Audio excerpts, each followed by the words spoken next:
তো আজকে আমরা শিক্ষিত আর অশিক্ষিতের মধ্যে পার্থক্য দেখব। চলেন শুরু করি। को बांग्लादेश में एक दलित नौजवान को कैसे जला दिया गया।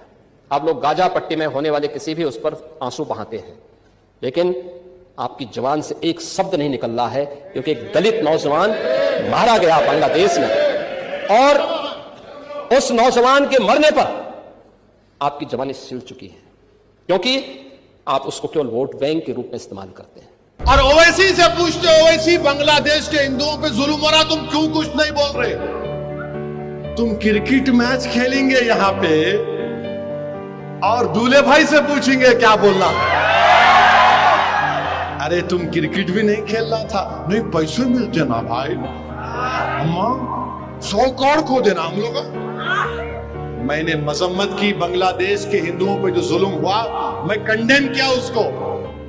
बांग्लादेश के हिंदुओं पर कोई जुल्म नहीं होना चाहिए, कोई जुल्म होना नहीं चाहिए।